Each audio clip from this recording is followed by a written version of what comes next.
Khair. Masya Allah, jazakumullah khairan. Alhamdulillah, alladzi bini'matihi tatimmu salihat.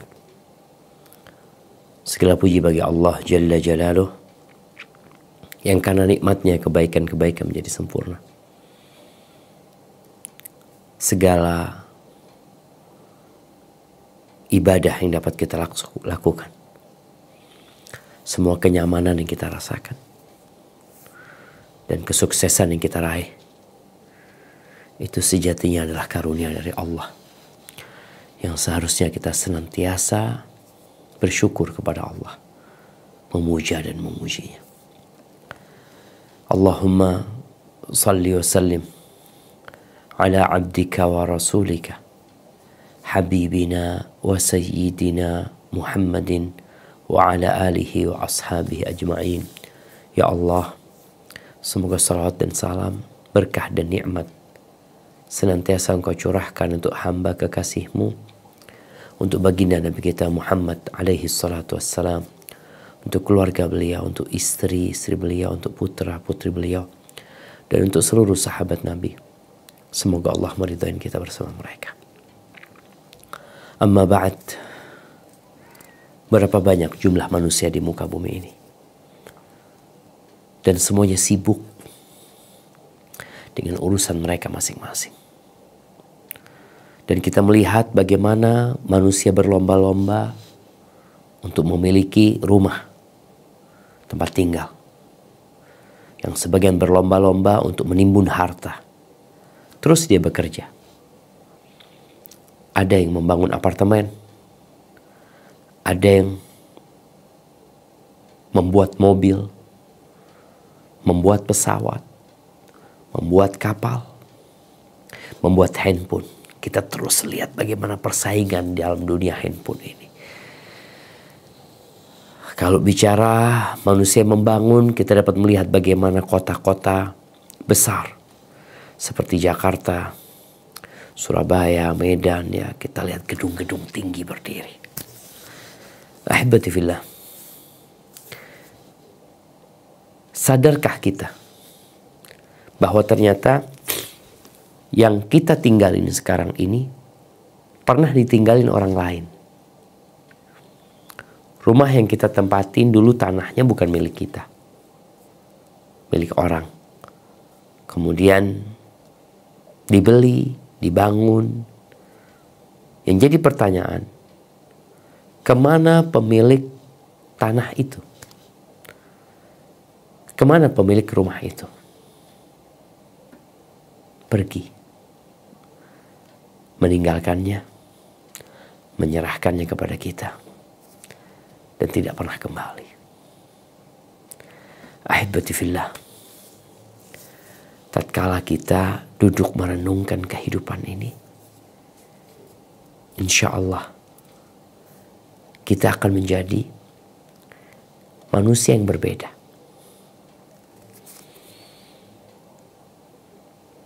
Pernah seorang alim ulama bersama murid-muridnya sedang berangkat menuju ke kuburan, mengantarkan jenazah. Dalam perjalanan, mereka melihat segerombolan anjing yang duduk, yang bermain-main di antara mereka, ya, dengan tenang, dengan santai, dengan penuh kenyamanan, ada kedamaian dan ketentraman. Itu segerombolan anjing itu. Berangkatlah ke kuburan, pulang dari kuburan, ternyata ada yang melemparkan bangkai kepada gerombolan anjing itu. Apa yang terjadi? Hilanglah kedamaian dari tengah-tengah mereka. Hilanglah ketentraman. Mereka saling menggonggong, berebut. Ada yang menggigit kakinya, ada yang menggigit kepalanya, ada yang menggigit ekornya. Akhirnya alim ulama itu mengatakan kepada murid-muridnya, "Kau lihat nih, bagaimana kedamaian mereka hilang gara-gara dunia." Begitulah dunia. membuat kakak beradik memutuskan silaturahim, membuat sahabat berpisah, membuat orang-orang yang awalnya saling mencintai, mereka jadi saling membenci, saling bermusuhan. Maka kita perlu punya ilmu menjalani kehidupan ini agar tidak menjadi anjing-anjing yang berebut bangkai, agar kita dapat hidup melakukan perjalanan panjang sampai ajal menjemput kita dalam kondisi husnul khatimah. Di dalam Al-Quranul Karim, di surat Al-Isra ayat 18 sampai 20, kita akan membaca ternyata manusia terbagi menjadi dua. Kita tinggal lihat, kita termasuk yang mana. Karena sejatinya orang itu bisa menilai dirinya sendiri. Allah Azza wa Jalla mengatakan balil insanu ala nafsihi basirah. Akan tetapi manusia itu ngerti tentang dirinya. Kalau orang lain yang menilai, bisa jadi salah. Tapi engkau sendiri tahu dengan apa yang ada di hatimu. Coba kita baca surat Al-Isra ayat 18 sampai 20. Nah,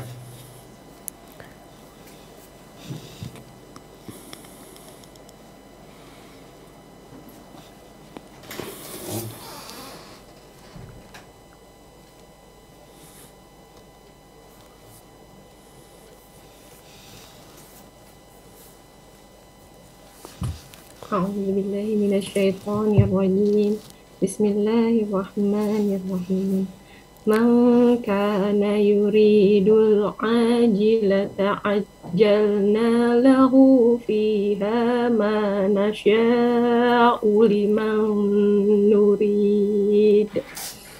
Ma nasya'u liman nuridu thumma ja'alna lahu jahannama yaslaha masmuman madhura.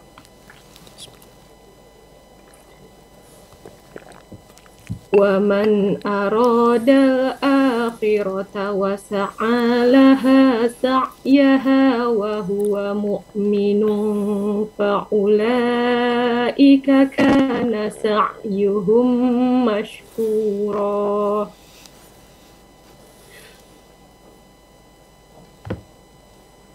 Kullan,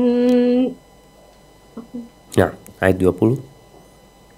kullan numiddu haula'i wa haula'i min ata'i rabbik wa ma kana ata'u rabbika mahdzura. Nah, Barang siapa menghendaki kehidupan sekarang duniawi, maka kami segerakan baginya di dunia itu apa yang kami kehendaki bagi orang yang kami kehendaki, dan kami tentukan baginya neraka jahanam. Ia akan memasukinya dalam keadaan tercela dan terusir. Dan barang siapa yang menghendaki kehidupan akhirat dan berusaha ke arah itu dengan sungguh-sungguh, sedang ia adalah mukmin, maka mereka itu adalah orang-orang yang usahanya dibalasi dengan baik. Kepada masing-masing golongan, baik golongan ini maupun golongan itu, kami berikan bantuan dari kemurahan Tuhanmu, dan kemurahan Tuhanmu tidak dapat dihalangi. barakallahu fiik. Oke, baik. Kita lihat golongan yang pertama. Golongan pertama ini adalah golongan yang berusaha, yang bersungguh-sungguh, yang berambisi dunia. Cinta, kebencian dia, permusuhan dia, semua berasaskan dunia. Karena dia cari dunia. Mereka ini ada yang beriman dan orang yang kafir. Kalau orang-orang kafir maka memang nggak bisa dibayangin mereka tidak mencari dunia. Sedangkan bagi mereka kehidupan adalah kehidupan dunia. Mereka bekerja untuk dunia. Mereka tidur untuk dunia. Mereka bermain untuk dunia. Karena buat mereka mungkin kehidupan ya sudah di sini. Sehingga mereka bersungguh-sungguh untuk kehidupan yang mereka yakini tidak ada lagi kehidupan setelahnya. Sampai ada yang mengatakan hidup itu cuma sekali.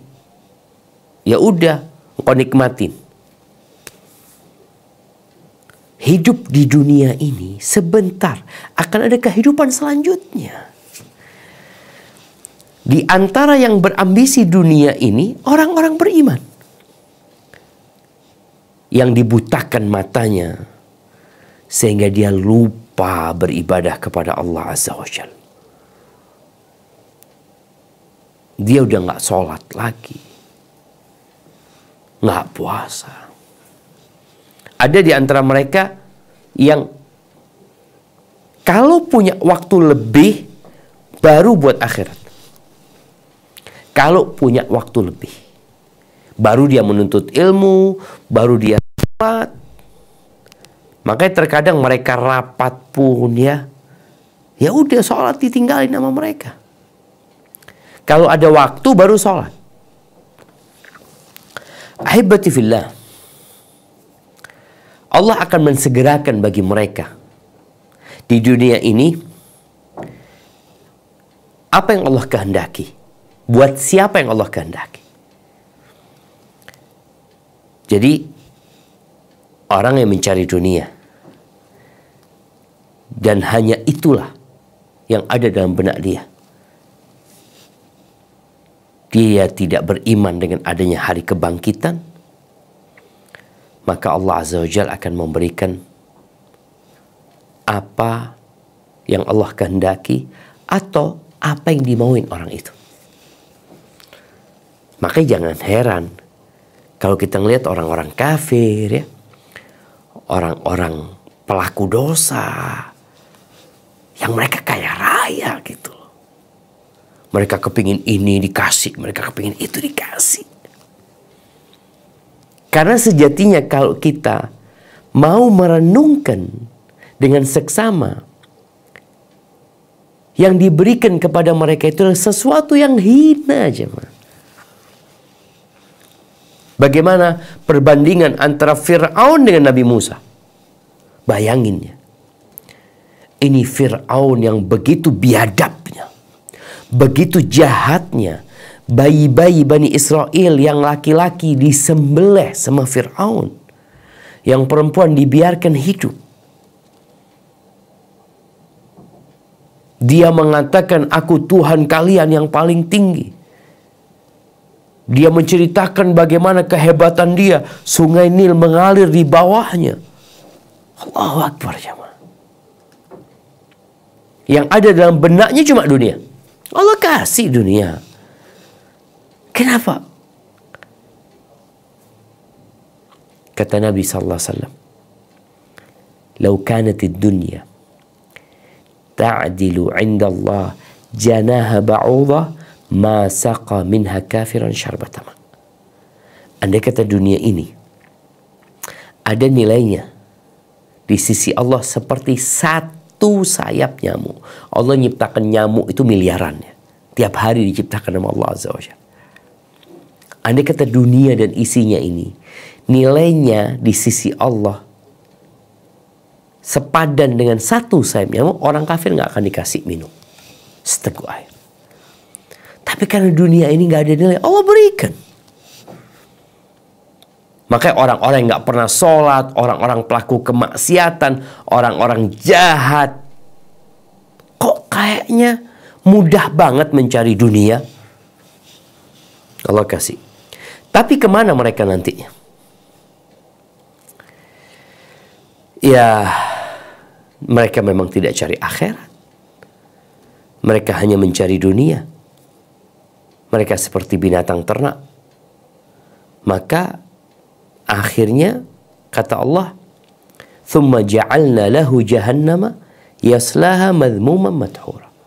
Kami akan jadikan bagi dia neraka jahanam, yang dia akan menempatinya, dia akan memasukinya dalam kondisi hina dina, tercela. Karena memang nggak ada yang dibawa sama dia. Ketika datang ajalnya, ada yang dibawa. Dia jadi bangkai. Lihat Fir'aun. Mana istana Fir'aun? Mana bala tentara Fir'aun? Mana taman-taman yang indah yang dibuat sama Fir'aun? Dan kemana Fir'aun dengan bala tentaranya? Sekaya apapun, sehebat apapun, apabila ambisinya dunia, maka jahannam tempat mereka. Allah Azza wa Jalla mengatakan, innal ladzina kafaru ya'kulun wa yatamatta'un kama ta'kulul an'am wan naru mathwal lahum. Sesungguhnya orang-orang kafir itu, mereka makan, wisata kuliner. Mereka kalau makan di tempat yang mewah karena mereka punya harta mungkin. Mereka menikmati dunia ini. Kata Allah Azza wa Jalla, seperti binatang ternak. Innal ladzina kafaru yatamatta'un wa ya'kulun kama ta'kulul an'am. Mereka bersenang-senang, mereka mengkonsumsi ini dan seperti binatang. Wan naru mathwal lahum. Wan nar, dan neraka tempat mereka. Na'udzubillah minan nar. Di dalam hadis yang diriwayatkan Imam Tirmidzi, bagaimana Rasulullah SAW menggambarkan orang yang mencari dunia untuk dunia akan hidup menderita. Jadi sejatinya azab itu tidak hanya dirasakan mereka nanti di akhirat, di dunia. Apa kata Nabi SAW? وَمَنْ كَانَتِ الدُّنْيَا هَمَّهُ. Barang siapa yang menjadikan dunia sebagai ambisinya, ja'alallahu faqrahu baina 'ainaihi. Allah akan jadikan kefakiran di antara kedua matanya. Seperti pakai kacamata, kemana dia pergi dia melihat kekhawatiran, ketakutan dengan yang namanya kemiskinan, kefakiran. Takut hidupnya. Dia berusaha untuk mencari jaminan ini, dia ikut asuransi ini, asuransi ini, asuransi itu. Ada kekhawatiran dia. Kenapa? Yang dia cari dunia. Maka dia terus akan menambah lagi. Karena yang ada dalam benak dia dunia. Yang menjadikan dunia sebagai ambisinya, hukuman di dunia bagi dia adalah kefakiran di antara kedua matanya. Makanya kadang-kadang kita ngeliat orang kaya raya sulit tidur. Apa istilahnya, insomnia apa? Sulit tidur mereka. Nih teman-teman yang jadi apoteker ya, dia lihat nih yang beli obat ini, beli yang depresi mereka. Sakit jiwanya. Bagaimana kita mendapatin artis-artis yang bunuh diri di saat puncak karirnya. Kemarin ada artis Korea umur 27 tahun bunuh diri. Apa yang dia cari sebenarnya? Ada ketakutan yang menimpa dia sebagai hukuman dari Allah Azza wa Jalla. Wa farraqa alaihi syamla. Urusannya diruwetkan urusan.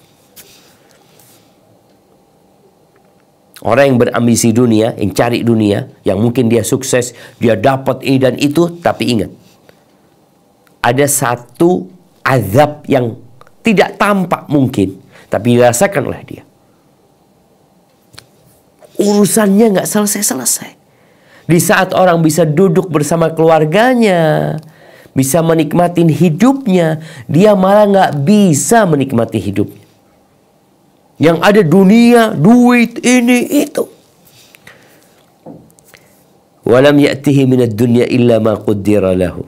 Dan dunia tidak akan datang kepada dia kecuali sesuai dengan takaran yang sudah ditetapkan sama dia. Tapi Allah jadikan dia tersiksa, terazab karena ambisi. Ahibati fillah. Adapun yang mencari akhirat,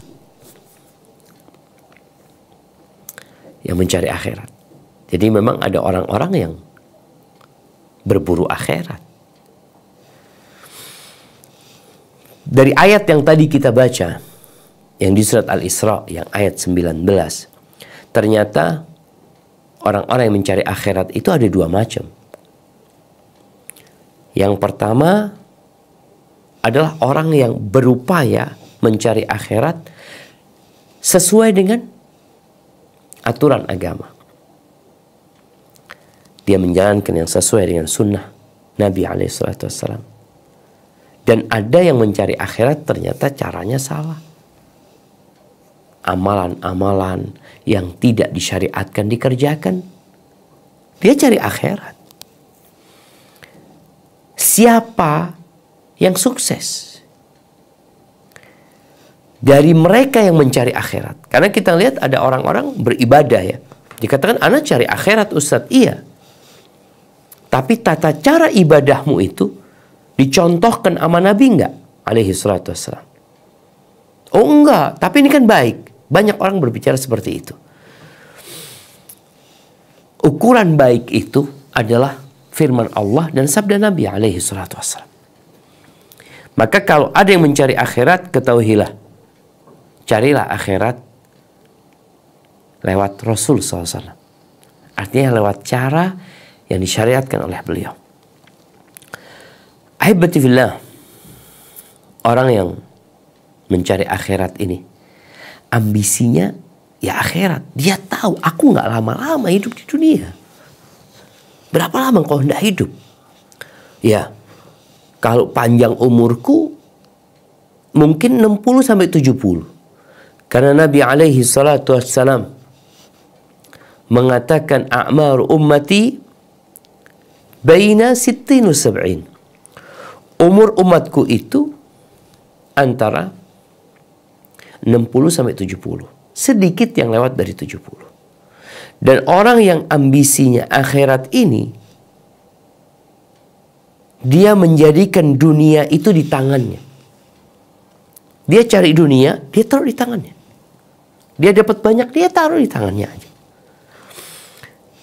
Tidak diletakkan di hatinya. Sehingga dunia ini tidak jadi azab buat dia. Dan dia juga tidak tersiksa dengan dunia tersebut. Dia tetap akan ingat dengan sholat. Ya, bagaimana Allah Azza wa Jalla menyebutkan tentang para pedagang, para bisnismen. Rijalun la tulhihim tijaratun wala bay'un an dzikrillah. Mereka adalah laki-laki ya, yang tidak terbuaikan dengan perniagaan dan bisnis mereka dari mengingat Allah, dari mendirikan sholat, dari menunaikan zakat. Enggak. Bagaimana sibuknya dia kalau dia dihadapkan kepada dua pilihan antara dunia atau akhirat, maka dia akan pilih akhirat. Berbeda dengan kelompok yang pertama. Bagaimana Nabi SAW menyebutkan akan ada fitnah nanti yang membuat orang pagi harinya muslim, sore harinya kafir. Atau sore harinya muslim, pagi harinya kafir. Kenapa dia melakukan itu? Yabi'u dinahu bi'aradin minad dunya. Dia menjual agamanya untuk mencari dunia. Dijual agamanya sama dia untuk mencari dunia. Karena memang ambisinya dunia. Ambisinya jabatan, harta, tahta, wanita. Dia siap untuk mengorbankan apa yang dia miliki demi mendapatkan dunia. Berbeda dengan kelompok yang kedua. Nggak mungkin dia. Dia siap mati daripada kehilangan akhirat dia, kehilangan ibadah dia. Ahibati fillah, Allah mengatakan sa'alaha sa'yaha. Dia berambisi akhirat, maka dia harus meniti jalan yang mengantarkan ke akhirat. Ada usaha, ada upaya, yang tentunya orang yang cari akhirat, dia harus ikhlas lillahi ta'ala dan sesuai dengan tuntunan Nabi SAW. Dia harus bersemangat, bukan asal-asalan ibadahnya. Wa sa'alaha sa'yaha. Kita akan lihat nih, pencari akhirat ketika mendengarkan azan, ketika masuk waktu sholat, ketika bulan Ramadan, maka dia akan sungguh-sungguh mencari akhiratnya. Bukan seperti orang-orang munafikin. Apa kata Allah Azza wa Jalla tentang orang-orang munafikin? Idza qamu ila sholati qamu kusala. Mereka kalau waktunya sholat, mereka bangkit tapi malas. Qamu kusala, malas mereka. Yura'unan nas, mereka riak, jemaah. Hanya minta dipuji orang, karena dunia yang dicari sama dia. Tapi orang yang cari akhirat, semangat dia beribadah. Tatkala tidak ada satupun manusia yang melihatnya di tengah malam, tatkala istrinya tidur, anak-anaknya tidur, dia bangkit. Dia cari akhirat. Sungguh-sungguh dia cari akhirat. Bukan sekedarnya. Dan ada satu catatan penting. Wa huwa mu'min. Dia orang yang beriman. Karena kita akan mendapatin orang-orang yang menganggap bahwasanya orang-orang kafir yang semangat cari akhirat, oh bisa jadi dia masuk surga. Sampai kemarin ya, ada yang berita, ada orang yang umroh buat Ratu Elizabeth katanya. Ahibati fillah, kita perlu belajar agama kita. Surga itu hanya buat orang-orang yang beriman. Siapa yang ngomong? Allah Azza wa Jalla. Syarat ini syarat yang harus dipenuhi. Kita kalau mau ke negaranya orang, kita mungkin punya duit, kita mungkin punya jabatan, tapi ada aturan. Nggak bisa masuk negaranya orang. Ini cuma masuk negaranya orang. Perlu persyaratan yang melelahkan. Bagaimana masuk surga Allah Azza wa Jalla? Maka yang mencari akhirat dalam kondisi dia beriman, karena nggak akan diterima tanpa iman. Allah Azza wa Jalla mengatakan, wa qadimna ila ma amilu min amlin faja'alna haba'an manthura. Kami hadirkan amalan yang sudah dia kerjakan di dunia, amal soleh, lalu kami jadikan debu yang berterbangan. Kenapa? Dia nggak beriman. Dia melakukan kesyirikan. Itu akan dapat wa kana sa'ihum mashkura. Diterima amalan, disyukuri sama Allah Azza wa Jalla. Makanya orang yang ambisinya akhirat, dunia ikut. Apa sih kalau bicara kenikmatan dunia? Apa? Rasul sallallahu alaihi wasallam mengatakan, man kana aminan fi sirbihi, mu'afan fi jasadihi, indahu qutu yaumihi, faka'annama hizat lahu dunya bihadafiriha. Barang siapa yang aman, tentram di tempat tinggalnya, punya yang dia makan hari itu, sehat badannya, seakan-akan dunia dan isinya dihantarkan kepada dia. Oleh karena itu, Rasul SAW menyebutkan, wa man kanatil akhirah hammah, barang siapa yang akhirat ambisinya, yang ada dalam benak dia akhirat, dia mencari akhirat, bekerja cari dunia buat akhirat, memberikan nafkah kepada istri cari akhirat, menyekolahkan anak cari akhirat. Masya Allah, yang ada dalam benak dia adalah akhirat. Kenapa? Loh, kita memang mau meninggalkan dunia ini. Seperti ceritanya orang Indonesia yang tinggal di luar negeri. Dia tahu dia tidak akan tinggal selamanya di sana. Sampai waktunya dia akan meninggalkan tempat itu. Apa yang ada di benak orang ini? Ketika dia bekerja, ketika dia dapat duit, dia akan berpikir buat bikin rumah di Indonesia, bikin usaha di Indonesia, beli mobil di Indonesia. Kenapa kok di Indonesia semua? Loh, aku memang nggak mau tinggal di sini gitu loh.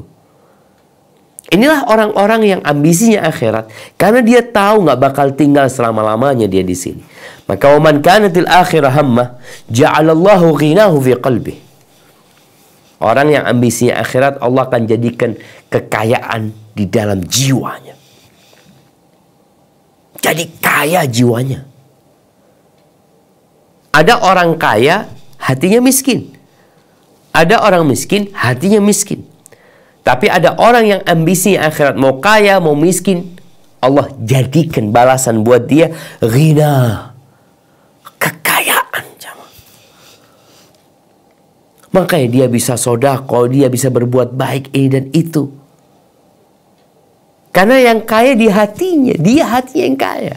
Kalau yang awal tadi di kedua matanya takut miskin, takut ini, ya kalau ini ya Allah tenang hidupnya. Ini balasan dari Allah Azza wa Jalla. Ja'alallahu ghinahu fi qalbih wa jama'a alaihi syamlah.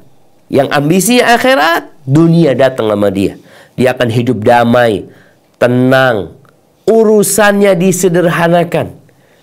Dia bisa kumpul sama keluarga, bisa menjaga silaturahim, berbakti sama orang tua. Ya Allah, urusannya nyaman buat orang ini. Wa atadhu dunya wa hiya raghima. Dunia akan datang kepada dia, akan dihantarkan kepadanya dalam kondisi dunia itu hina. Dia nggak berambisi dunia ini, tapi didatangkan nama Allah kepada dia. Datang sama dia, dia bagikan, dia berikan kepada orang lain. Kenapa? Karena ambisi dia adalah akhirat. Ahibati fillah, Ana ingat dengan kisah ya, seorang bapak-bapak yang berangkat haji. Ana tanyakan kepada dia, waktu itu Ana jadi reporter, Bapak udah berapa kali haji? Dia mengatakan udah 3 kali. Dan dia sampaikan semuanya plus. Artinya dia tinggal di hotel yang mewah, dengan fasilitas yang mewah, dengan kenyamanan servis yang begitu memuaskan. Saya tanya, bayarnya mahal, nggak murah bayarnya. Kalau sekarang mungkin ya 150, 160, bisa 200 juta.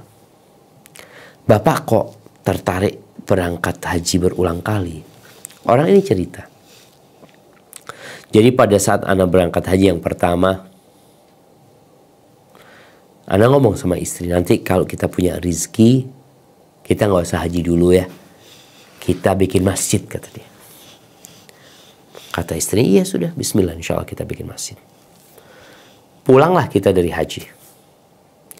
Dapat rezeki sesuai dengan niat kita. Ini niat akhirat, jemaah. Dia bangun masjid, jemaah. Entah berapa ratus juta, mungkin berapa M dia bangun masjid. Jadi masjidnya. Masya Allah. Allah kasih rezeki lagi. Apa yang diinginkan? Akhirat, ingat. Maka suami istri mengatakan, Dek, kita daftar haji lagi yuk. Sudah, berangkat haji yang kedua. Berangkat haji yang kedua itu, selesai haji kita ngomong, nanti kalau kita dapat rezeki, kita nggak usah daftar haji lagi lah. Kita aspal jalan di kampung kita supaya orang-orang ya paling nggak merasakan kenyamanan. Akhirnya pulang haji, dikasih rezeki sama Allah, di aspal jalan jamaah. Allah kasih rezeki lagi. Maka kami berangkat yang 3 kali. Jadi dunia tidak menyiksa dia. Dia tidak terazab. Makanya di antara doa Nabi SAW atau doa Nabi Dawud alaihissalam, beliau mengatakan, Allahumma inni a'udzubika min malin yakunu alayya azaban. Ya Allah, aku berlindung kepadamu dari harta yang jadi azab buat aku. Bayangin harta yang seharusnya di tangan, tapi taruh di hati. Dia jadi beban buat dia. Kalau di tangan dia bisa lepas, dia bisa berikan. Tapi kalau di hati, Allah, sedikit keluar, Sedikit ada masalah, tersiksa dia. Ahibati fillah, kita sering mendengar kalimat zuhud. Orang ngasih nasihat, engkau harus zuhud, ya harus ini dan itu. Zuhud itu bukan berarti engkau hidup miskin, tidak memiliki harta. Bukan. Di antara definisi zuhud yang disampaikan para ulama, tarku ma la yanfa' fil akhirah, meninggalkan semua yang tidak bermanfaat di akhirat. Ambisinya akhirat kan? Engkau hidup di dunia, engkau tinggalkan segala sesuatu yang tidak bermanfaat di akhirat. Kalau ternyata engkau punya uang bisa bangun masjid, engkau punya uang, engkau niatkan untuk menyekolahkan anak-anak yang tidak mampu untuk sekolah, engkau jadi orang tua asuh, engkau bangun pesantren, engkau bebaskan lahan ini dan itu. Itu manfaat di akhirat loh, kerjakan. Tapi yang tidak bermanfaat untuk akhirat tinggalin. Itu zuhud. Dan Imam Ahmad bin Hanbal mengatakan zuhud itu adalah qasrul amal. Zuhud itu adalah memendekkan angan-angan. Kita ini yang menjadikan kita malas beribadah, meninggalkan ibadah, karena kita punya angan-angan panjang. Oh, nanti aku akan bertobat, nanti aku akan sholat, nanti. Karena kita berpikir kita akan hidup panjang di dunia. Tapi ketika engkau berpikir, boleh jadi aku mati malam ini, atau besok aku mati, maka orang yang mengingat kematian ini, dia akan berhati-hati. Dan dia akan semangat beribadah. Sedangkan yang panjang angan-angannya, ya udah, dia akan terbuai. Ahibati fillah, Ali bin Abi Thalib radhiyallahu ta'ala anhu, beliau pernah mengatakan, irtahalatid dunya mudbirah. Dunia itu pergi ke belakang sana. Udah, yang ada dunia ini di belakang. Wartahaltil akhirah muqbilah. Adapun akhirat akan datang. Walikulli wahidin minhuma banun. Dan dua negeri ini sama-sama punya penghuni, punya pecinta, punya anak. Kata Ali bin Abi Thalib, fakunu min abna'il akhirah. Jadilah kalian anak-anak akhirat. Generasi yang berpikir akhirat. Kenapa? Engkau sudah berapa tahun kau hidup? Bertambahnya umurmu itu bertambah dekat engkau ke akhirat, dan bertambah cepat engkau meninggalkan dunia. Orang kadang-kala ulang tahun ya, mereka gembira. Loh, engkau lupa bahwa ulang tahun itu sejatinya kalau engkau mau berpikir dengan akal sehat, engkau tuh semakin mendekat kepada kematian. Semakin bertambah umurmu, semakin dekat ajalmu. Maka jadilah anak-anak yang mencari akhirat. Jangan jadi wala takunu min abna'id dunya. Kalian jangan menjadi putra-putra dunia. Jangan jadi penjilat-penjilat dunia, budak-budaknya dunia. Apa kata Ali bin Abi Thalib? Melanjutkan ucapan dia, fa innal yawma amal wala hisab. Sekarang kita beramal dan tidak dihisab. Kita sholat, kita dengerin kajian, kita sodakoh, kita haji, kita umroh, kita puasa. Kita kan nggak melihat kita dapat apa. Tapi kalau kita bekerja, kita dapat gaji, kita dapat uang. Maka Ali mengingatkan bahwa sekarang kita di dunia ini, kita beramal, tapi nggak dihisab. Wa ghadan hisabun wala amal. Dan besok kita akan dihisab tanpa dapat menambahkan amalan sedikit pun. Ahibati fillah, sungguh menakjubkan ya, sungguh mengherankan. Orang ini sibuk dengan sesuatu yang pergi. Dia ngeliat ke belakang loh. Kok tinggalin loh dunia? Akhirat di depan, malah dia nggak nyambut. Ahibati fillah, kita tahu Qarun semuanya ya. Bagaimana Qarun kaya raya. Qarun itu sebelum dia dibenamkan di bumi ini, sebelum dia diazab di dunia ini, dia udah dikasih tahu, dikasih nasihat. Apa kata Allah Azza wa Jalla di surat Al-Qasas ayat 77? Nah,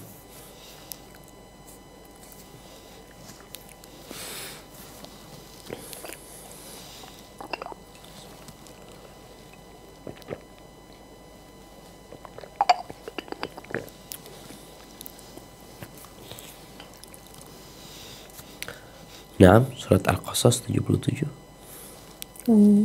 A'udzu billahi minasyaitonir rajim. Bismillahirrahmanirrahim. Wabtaghi fima ataka Allahu Atakallah.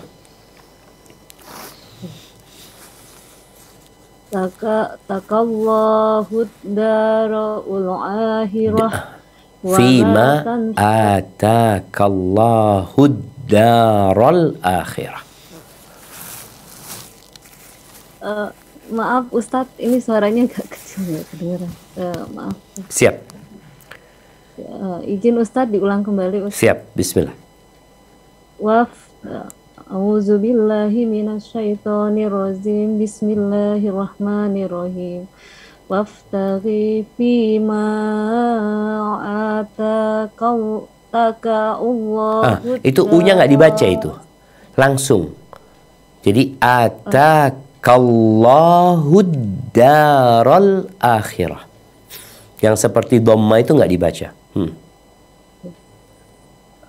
Waftaghi fima ataqallahu darul akhirah wala tansa nasibaka minad dunya wa ahsin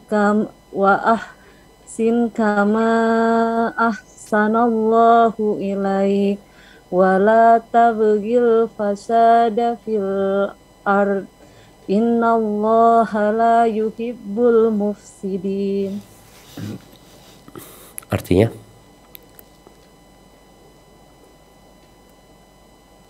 Dan carilah pada apa yang telah dianugerahkan Allah kepadamu, kebahagiaan, negeri akhirat, dan janganlah kamu melupakan bagianmu dari kenikmatan duniawi, dan berbuat baiklah kepada orang lain, sebagaimana Allah telah berbuat baik kepadamu, dan janganlah kamu berbuat kerusakan di muka bumi.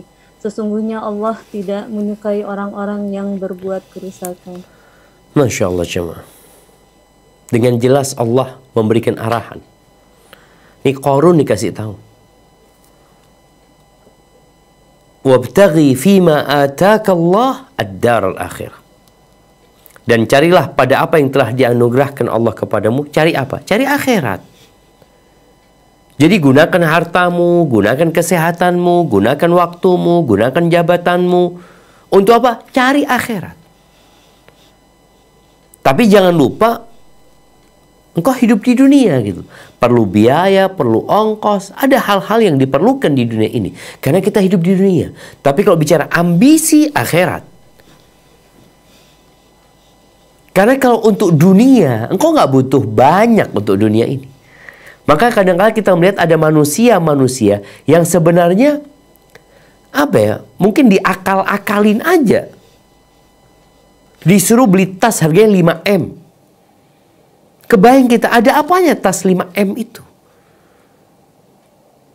Beli jam, harganya miliaran.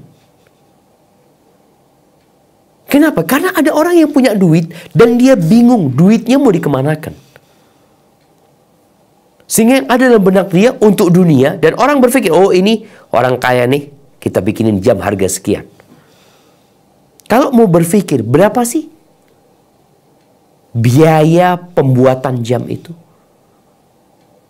Bahan yang digunakannya? Kok sampai miliaran? Subhanallah. Karena memang ada manusia yang sedang sibuk cari dunia. Dia beli baju harganya seperti itu, seperti itu. Dia bingung mau dikemanakan dunia ini.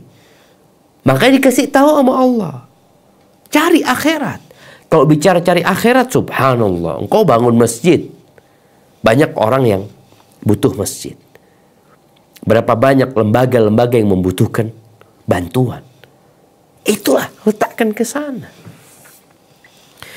Jangan lupa engkau hidup di dunia. Iya, engkau butuhkan, silahkan kau nikmatin. Gak apa-apa. Doa kita, Rabbana atina fid dunya hasanah wa fil akhirati hasanah wa qina adzabannar. Lalu kata Allah, wa ahsin kama ahsanallahu ilaik. Berbuat baiklah kepada orang sebagaimana Allah berbuat baik kepadamu. Artinya kau harus tahu, Harta yang ada pada dirimu, kenikmatan yang ada pada dirimu, itu Allah yang kasih loh. Bukan hasil kerja. Kalau bicara kerja, banyak orang yang kerja seperti engkau tapi nggak sukses. Berarti siapa yang kasih? Allah Azza wa Jalla. Wala tabghil fasada fil ard. Jangan membuat kerusakan di muka bumi. Dengan berbuat maksiat, dengan sombong, dengan iri, dengan kejangan. Allah nggak suka dengan orang-orang yang membuat kerusakan. Tapi Qarun nggak mau. Akhirnya, ya kita tahu. Qarun dibenamkan di bumi. Ahibati fillah. Kita nih tetap lebih mementingkan kehidupan dunia. Allah sebutkan di surat Al-A'la yang sering kita baca. Yang setiap hari Jumat ya. Imam sholat Jumat biasanya di rakaat pertama membaca Al-A'la. Di situ ada banyak nasihat. Di antaranya di ayat 16 sampai terakhir. Coba dibaca. A'udzu billahi minasyaitonir rajim. Bal tu'thirunal hayatad dunya wal akhiratu khairu wa abqa. Inna haza lafi suhufil ula suhufi Ibrahim wa Musa. Yang artinya, sedangkan kamu orang-orang kafir memilih kehidupan dunia, padahal kehidupan akhirat itu lebih baik dan lebih kekal. Sesungguhnya ini terdapat dalam kitab-kitab yang dahulu, yaitu kitab-kitab Ibrahim dan Musa. Bayangkan ya, ini sudah ada, sudah tertulis dalam kitab yang diturunkan kepada Nabi Ibrahim dan kepada Nabi Musa, Taurat. Bal tu'thirunal hayatad dunya. Akan tetapi kalian lebih mementingkan kehidupan dunia.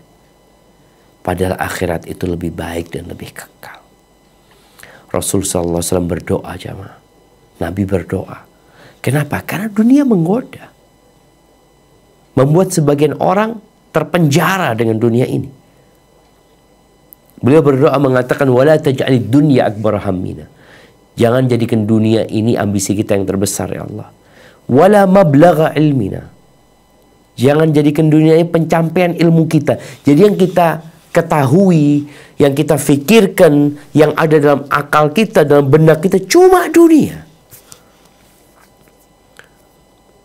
Maka agar kita mencari akhirat, kita perlu membandingkan antara dunia dan akhirat. Bandingkan waktunya. Bandingkan kenikmatannya. Bandingkan kelelahannya. Sehingga kita tidak akan lagi menjadi orang yang kurang pinter ya. Kalau engkau dikasih tawaran emas 1 kilo sama air 1 liter, mungkin kau akan berpikir aku akan memilih emas 1 kilo. Tunggu dulu. Kalau engkau di padang pasir, tidak ada penjual air di sana, tidak ada toko, dan engkau ada pilihan emas 1 kilo atau air 1 liter, engkau akan pilih mana? Engkau akan pilih air. Kenapa? Karena emas gak ada gunanya, gak bisa diminum, gak bisa dimakan, gak bisa untuk belanja, karena emang gak ada tempatnya. Maka ingat, nanti di akhirat, yauma la yanfa'u malun wala banun. Hari tidak berguna harta dan anak. Nggak ada gunanya.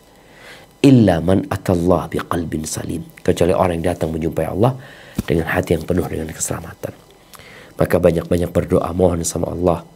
Tadi doa, wala taj'alid dunya akbar hammina wala mablagha ilmina. Minta kepada Allah agar kita disadarkan sehingga kita menjadi orang-orang yang berburu akhirat. Dunia bakal ikut jamaah, dan setidaknya dunia bakal ditinggalkan selama-lamanya. Itu mungkin yang dapat Anda sampaikan. Kurang lebihnya mohon maaf. Anda kembalikan ke moderator. Jazakumullah khair.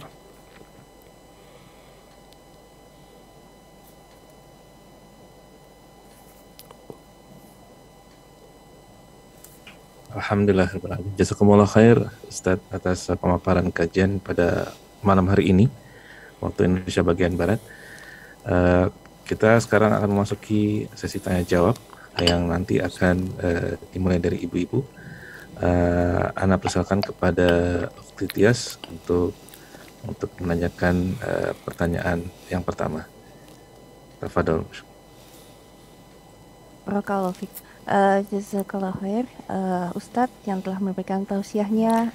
Ahwan, hayakallah. Assalamualaikum Ustadz, Ana izin menyampaikan pertanyaan titipan dari sahabat farmasi.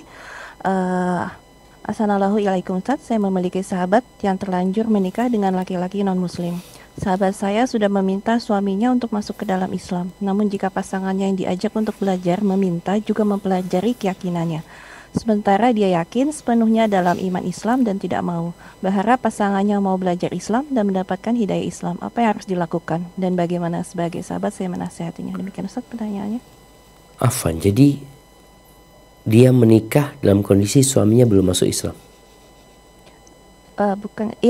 Jadi sudah terlanjur menikah dengan non-muslim seperti itu Ustaz. Iya. Dan ini yang bertanya kebetulan sahabatnya Ustaz, jadi bukan orangnya langsung. Siap.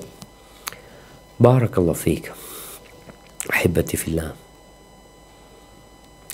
Hari ini Ana membaca bahwa di Jakarta ada 4 pernikahan beda agama yang dilegalkan. Orang kalau ambisinya dunia, ya udah, yang ada dia melakukan sesuatu demi dunia. Cintanya untuk dunia, kebenciannya untuk dunia, kelelahannya, kelitihannya untuk dunia. Maka bagaimana sebenarnya kita memberikan nasihat kepada orang-orang tersebut? Kalau tadi dikatakan sahabatnya, ya, ajak dia untuk membaca Al-Quranul Karim. Bacalah surat-surat pendek bersama tafsirnya, agar dia tahu bahwa dunia ini bakal ditinggalkan. Kenalkan dia kepada Allah Azza wa Jalla yang menurunkan Al-Quranul Karim. Ya, setelah itu ya kita kasih nasihat bahwasanya apa yang dia lakukan sebenarnya tidak diridhai sama Allah SWT. Tapi jamaah sekarang ini ada usaha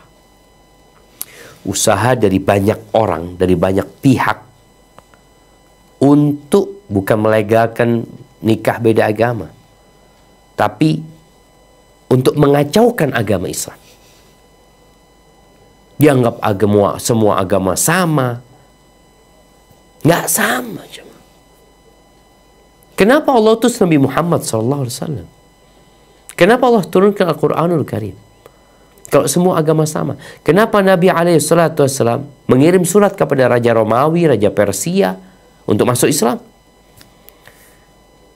Jadi mungkin yang bisa kita lakukan hanya memberikan nasihat tadi, sambil mendoakan semoga dia dapat hidayah. Terkadang kita nggak bisa kasih nasihat, dia nggak percaya sama kita. Mungkin harus lewat orang lain. Mungkin kita bisa bagi buku sama dia agar dia membacanya. Karena tadi ada orang-orang yang nggak peduli, karena yang dia cari dunia aja. Agama itu hanya sekedar status saja. Bahkan mungkin kalau di tempat lain nggak ada kolom agama, mungkin dia juga nggak ada agamanya di sana. Cuma karena dia udah kadung bapak ibunya Muslim, akhirnya ditulis Islam di sana. Padahal sebagian nggak percaya sama Tuhan. Na'udzubillah min dzalik. Nah, Jazakallah khair Ustaz. Kepada para jamaah yang ingin bertanya langsung, harap untuk mengirimkan pertanyaan antum kepada host meeting pada hari ini.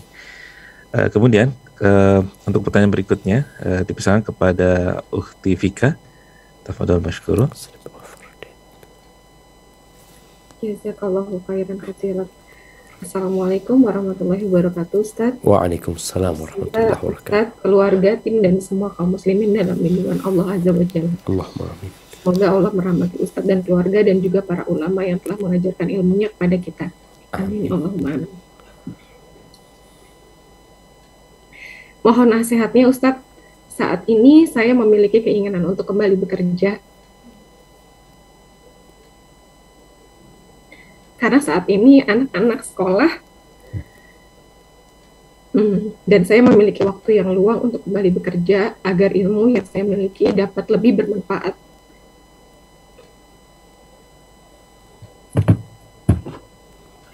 Namun ada juga rasa untuk menginginkan ini dan itu.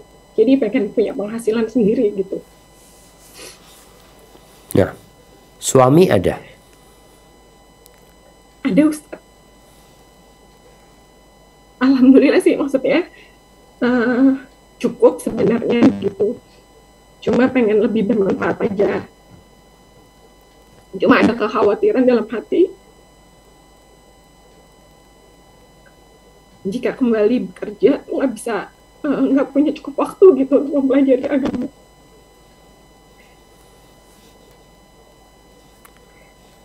Khawatir tergulung dengan pekerjaan. Mohon nasihatnya Ustaz. Syukran bajazakallahu khairan katsiran. Barakallahu fiik. Nah, ahibati fillah, yang pertama, seorang wanita ketika dia sudah menikah, dia memiliki suami, maka kita tahu bahwasanya suamilah yang berkewajiban memberikan nafkah kepada dia. Dan tugas wanita tetap bekerja, tapi bukan bicara mencari uang dan penghasilan.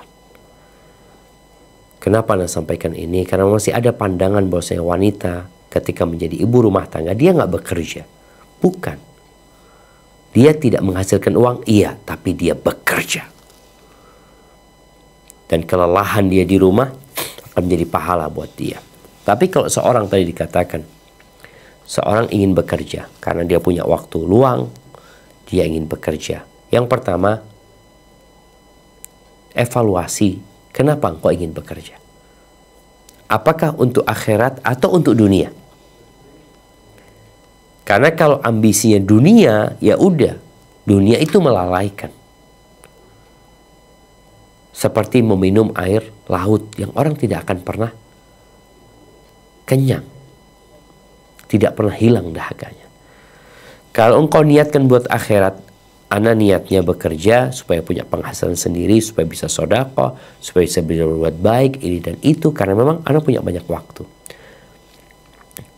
Yang ketiga, engkau punya izin dari suami. Suami yang memberikan izin. Karena engkau bekerja tanpa melantarkan kewajibanmu sebagai seorang istri, sebagai seorang ibu. Karena jangan sampai bekerja, akhirnya suaminya nggak diurusin. Anak-anaknya juga nggak diurusin. Kenapa? Dunia. Ambisi dia. Tapi kalau ambisinya akhirat, dikatakan dia akan bekerja, ya dia akan atur waktu. Makanya seorang itu seharusnya bisa ngatur waktu. Bagaimana ada seorang dokter umpamanya, yang dia Masya Allah, dia hanya praktek ba'da asar sampai maghrib, nanti habis isya. Ba'dal maghrib dia kajian. Kenapa? Kalau berpikir uang, maka nggak akan berhenti. Habis maghrib ada berapa pasien? 3-4 pasien mungkin bisa masuk. Berapa uang yang akan didapatkan? Kalau bicara dunia dokter mungkin seperti itu. Tapi ketika seorang tahu, aku tujuannya adalah mencari akhirat, subhanallah jemaah. Anda ingat kisah seorang pemuda yang disebutkan, dia itu jadi kuli angkut. Dia cari uang sekedarnya, memang dia butuhkan tadi, dia nggak lupa bagian dia di dunia. Dia jadi kuli angkut, dapat duitnya, sudah berhenti dia. Nanti kerja lagi dia. Ketika uangnya habis, dia kerja lagi. Jadi benar-benar dia mencari akhirat gitu.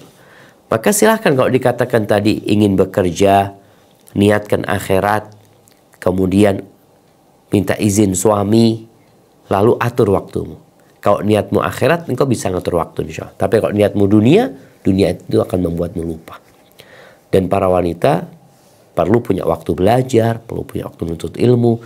Dan ahibati fillah, sejatinya ketika kita berambisi akhirat, Allah akan mudahkan urusan kita. Hada wallahu a'lam bissawab. Nah. Jazakallahu khair Ustaz. Kami akan kembali kepada para jamaah yang ingin bertanya langsung yang telah raise hand agar menerapkan pertanyaan antum terlebih dahulu kepada host kajian malam hari ini. Jazakumullah khair.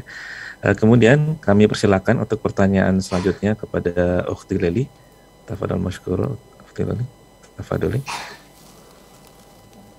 Bismillahirrahmanirrahim. Semoga Allah Azza wa Jalla selalu menjaga Ustadz dan keluarga.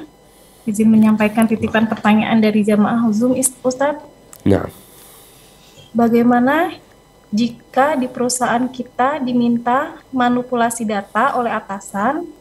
Jika tidak bisa dihindari, apakah sebaiknya kita keluar? Mohon pencerahannya Ustadz. Jazakumullahu khairan.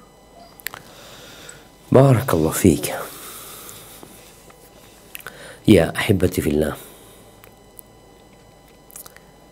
Kadangkala ada sistem yang sudah dibuat. Yang sistem itu menunjukkan mereka adalah budak-budak dunia. Yang dicari adalah dunia. Kalau kita dipaksa untuk melakukan manipulasi data yang akan menyebabkan kerugian di negara umpamanya atau di perusahaan itu sendiri, maka kita nggak boleh nurut, nggak boleh taat. Disuruh sama atasan, kita katakan minta maaf. Aku nggak bisa melakukan itu. Aku takut sama Allah Subhanahu Wa Taala. Aku tidak ingin membawa yang haram ke rumahku. Kadang-kadang atasan mengatakan, udah, aku yang nanggung dosanya. Kita semua nanggung dosa kita masing-masing, sendiri-sendiri nanti. Udah, dia berusaha untuk nolak, bukan resign. Dia tolak. Loh Ustaz, nanti anak akan diberhentikan. Ya sudah, biar dia berhentikan. Bukan kita resign. Ahibati fillah, sampai kapan sistem ini dibiarkan? Kalau tatkala ada kondisi seperti itu, nih orang resign. Enggak, engkau tetap di sana. Tapi enggak mau nurut. Oh, nanti dicap ini, SP ini, udah nggak ada masalah. Namun kita perlu memberikan nasihat supaya orang-orang itu sadar. Tapi kalau kita resign, ya dia pengganti kita akan nurut kalau memang dia bukan orang yang bertakwa. Tapi karena kita takut sama Allah Azza wa Jalla, akhirnya kita nggak turutin atasan kita. Maka nasihat ana, engkau nggak perlu resign, engkau tetap di sana, engkau nggak perlu nurut. Perkara dia akan marah kepadamu, nggak akan membahayakan engkau apabila Allah ridho sama engkau. Nanti Allah akan bikin dia ridho insya Allah. Semoga dia dapat hidayah dengan caramu. Tidak mau menurutin dia. Walaupun beresiko engkau dibenci ini dan itu dipindahkan, nggak ada masalah. Yang penting kita nggak boleh nurut kalau sudah urusannya untuk memanipulasi data tadi ya.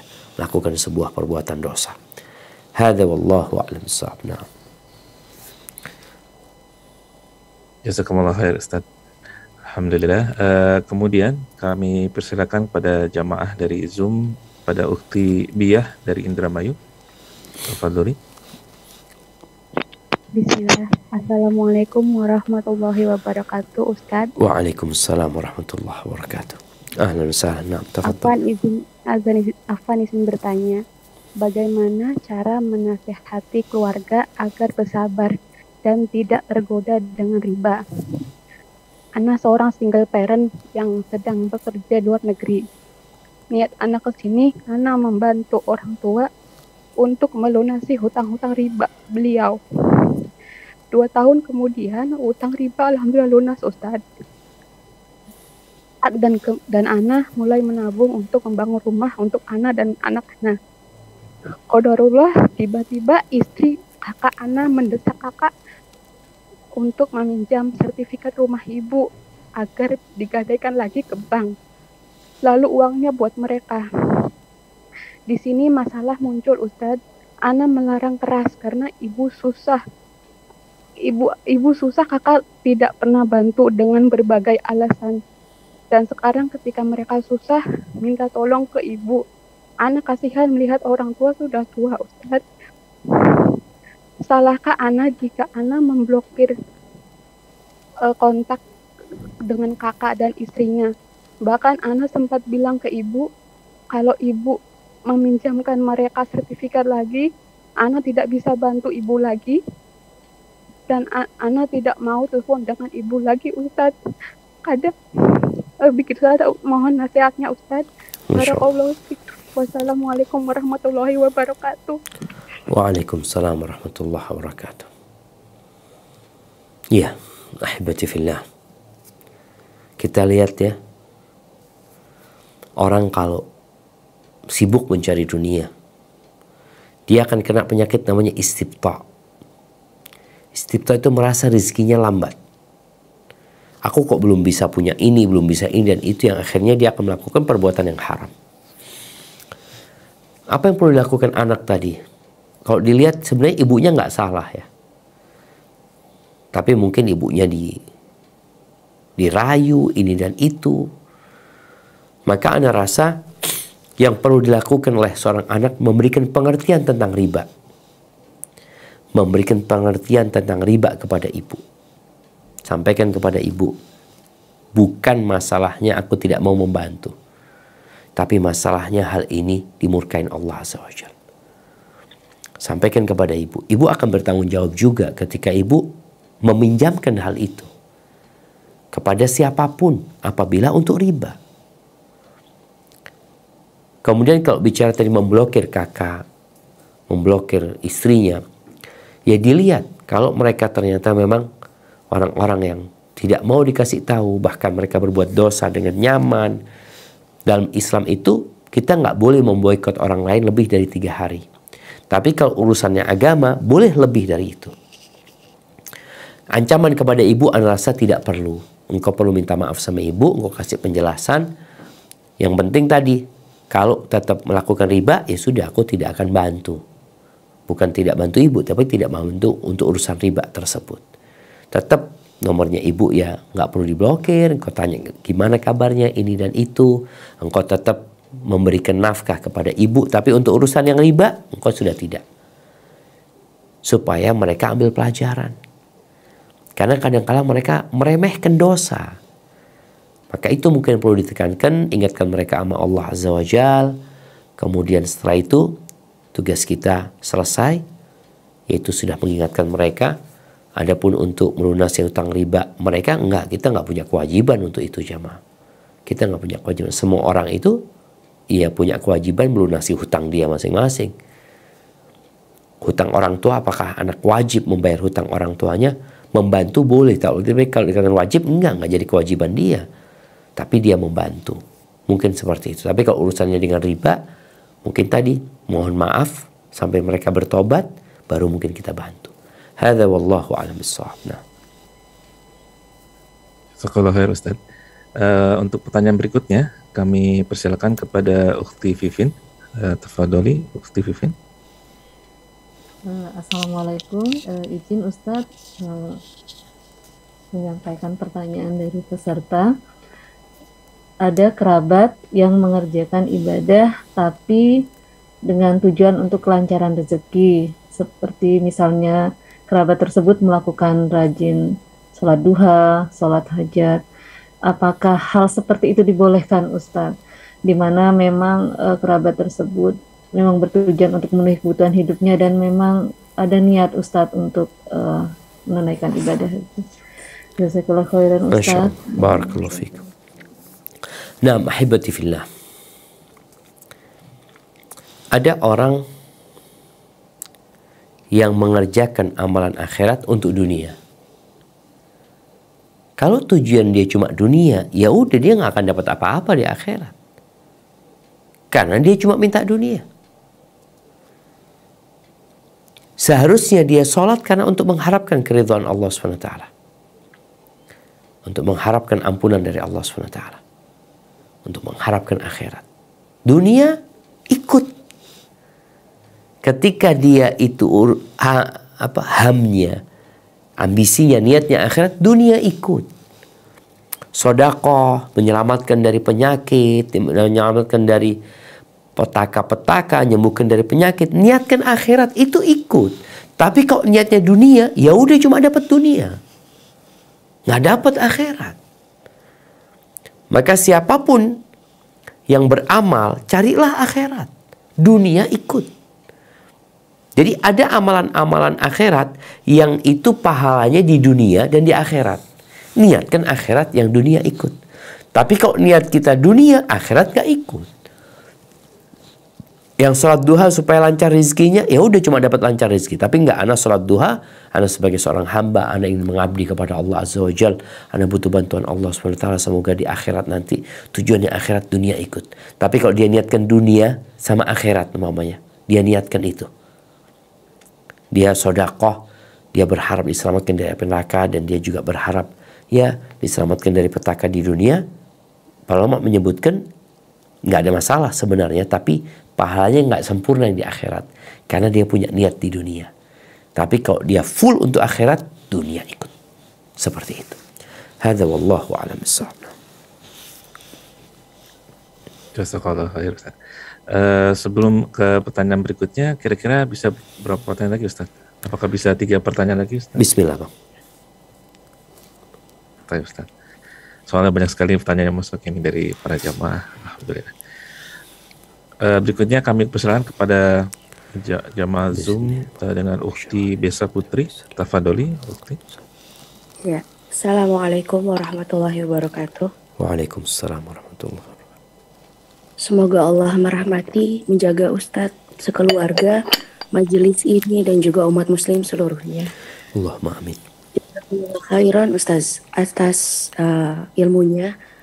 Izin bertanya Ustaz, Ana memiliki ayah satu-satunya yang masih hidup karena ibu Ana sudah wafat. Ayah Ana ini bersedih saat Ana tidak bekerja karena suami Ana itu menginginkan Ana fokus dalam mengurus rumah tangga dengan 3 anak, terutama masih ada 1 anak bayi. Ayah Ana ini ada ketakutan melihat fenomena perceraian, suami wafat sementara istri tidak bekerja.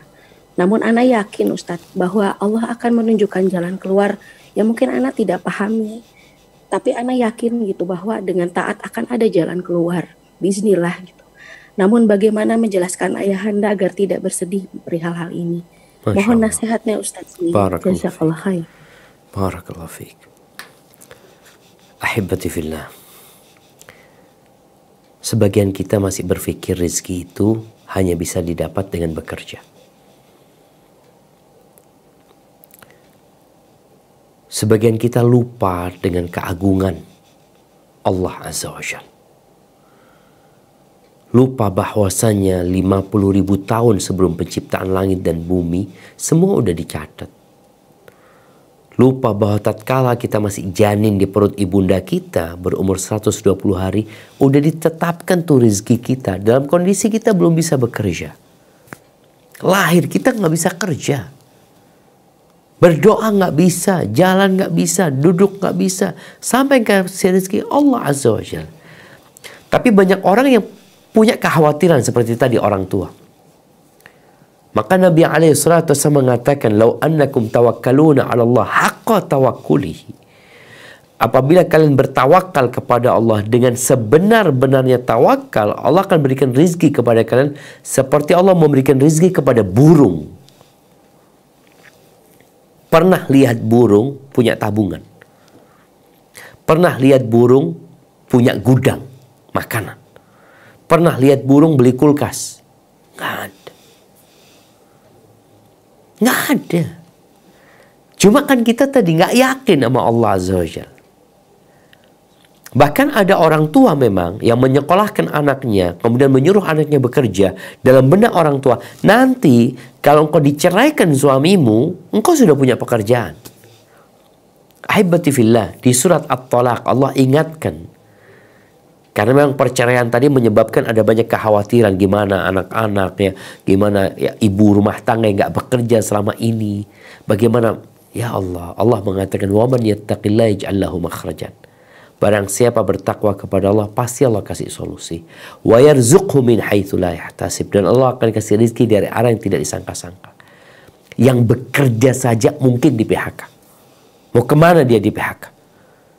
Ribuan, puluhan ribu, jutaan orang di PHK kemarin karena COVID. Apakah semua langsung mati karena di PHK? Enggak, mereka punya rezeki. Jadi gitu. Mungkin perlu duduk sama orang tua, sampaikan kepada orang tua tentang bagaimana konsep rezeki dalam Islam. Dan Allah Azza wa Jalla tidak pernah melantarkan hambanya. Rezeki sama ajal ini jalan bareng. Kalau rezekinya habis berarti ajalnya datang. Kalau ajalnya datang berarti rezekinya habis. Makanya kadang-kala orang masih banyak duitnya, Triliunan dia punya uang tapi mati, udah bukan rezeki dia. Seperti sambil didoakan orang tuanya, dikasih contoh-contoh yang real, dan dikenalkan sama Allah Azza wa Jalla. Barakallahu fikum. Jazakallahu khair Ustaz. Berikutnya kami persilakan kepada Ukhti Lina. Tafadhol Ukhti Lina. Assalamualaikum warahmatullahi wabarakatuh Ustaz. Pertanyaan dari Nova Ummu Khadijah. Jazakumullahu khairan kasiran Ustadz dan penyelenggara, barakallahu fiik. Ana bekerja di perusahaan pembuat truk dan bus di Jerman. Alhamdulillah tidak ada halangan untuk Ana tetap beribadah. Memakai hijab, sholat, puasa, dan lain-lain alhamdulillah tanpa kendala Ustadz. Pekerjaan Ana bisa dilakukan dari rumah. Mungkin sebulan sekali ke kantor. Tetapi di divisi engineering ini 80% laki-laki Ustadz. Jadi kalaupun home office tetap banyak berinteraksi dengan laki-laki. Mohon petunjuknya Ustadz bagaimana hukum bekerja yang seperti diuraikan tersebut. Terkadang syaitan juga membisikkan syubhat-syubhat yang kalau kerja bisa memanfaatkan ilmu dan penghasilan bisa untuk ibadah umroh, sedekah, dan lain-lain. Mohon penjelasannya Ustadz. Masya Allah. Demikian pertanyaannya. Jazakallahu khairan wa barakallahu fiik. Wa fiikum wa barak.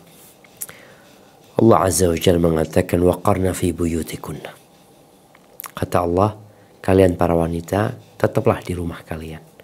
Wala tabarrujna tabarrujal jahiliyatil ula. Kalau keluar rumah jangan bersolek seperti bersoleknya orang jahiliyah. Artinya seorang wanita diperbolehkan bekerja selama dia menjaga aturan-aturan agama. Selama kerjaannya juga halal. Kalau tadi dikatakan kerjaannya insya Allah halal.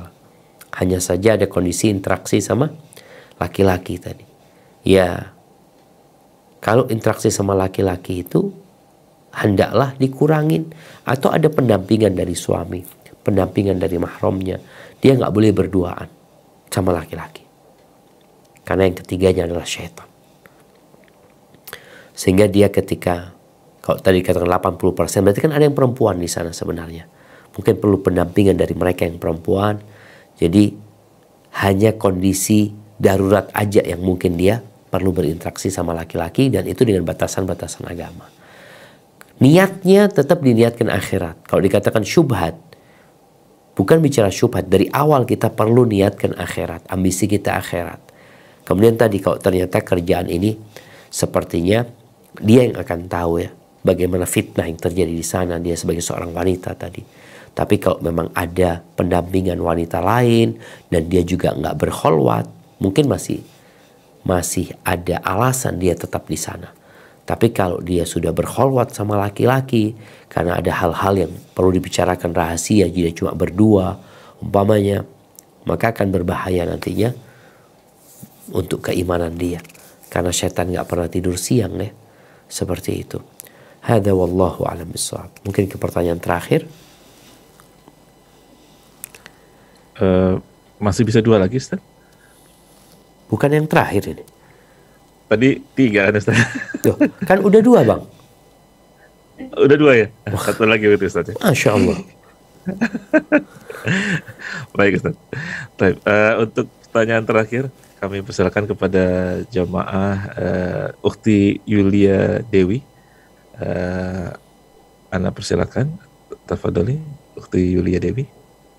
Assalamualaikum warahmatullahi wabarakatuh Ustaz. Waalaikumsalam warahmatullahi wabarakatuh. Barakallahu fiik. Nah, Alhamdulillah rezeki bisa bertanya langsung kepada Ustaz. Semoga Ustaz selalu dalam rahmat Allah Subhanahu wa taala. Afwan Ustaz, pertanyaannya, apakah kita boleh membeli barang-barang yang mahal begitu Ustaz dengan niat dalam hati, yang penting kan sedekahnya sama begitu. Mohon izin nasihatnya Ustadz supaya tidak termasuk golongan dari budak-budak dunia Ustadz. Jazakumullahu khairan Ustadz. Barakallahu fiik. Barakallahu fiik. Nah, ahibati fillah. Bicara bolehkah kita beli barang-barang mahal ya? Nabi alaihissalatu wassalam mengatakan kul washrab walbas wa tasaddaq min ghairi makhilatin wala saraf. Kata Nabi SAW, engkau makan, engkau minum, engkau berpakaian, engkau sedekah, tapi dengan 2 catatan. Yang pertama, tidak boleh sombong. Yang kedua, tidak boleh berlebih-lebihan. Kalau bicara sombong ini jangan sampai kita kalau tadi beli barang karena untuk meremehkan orang lain, mamanya seperti itu, untuk merendahkan orang lain atau berlebih-lebihan. Kalau bicara berlebih-lebihan, israf ini yang Allah gak suka dengan orang yang berlebih-lebihan itu boleh jadi kita itu maksa.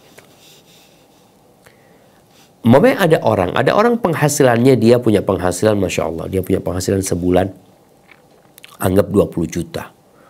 Lalu dia beli handphone dengan harga 10 juta. Ya buat dia nggak ada masalah gitu, bukan berlebih-lebihan. Orang punya penghasilan tiap bulan 1 M. Kemudian dia beli barang dengan harga 200 juta. Itu cuma 20% dari penghasilan dia.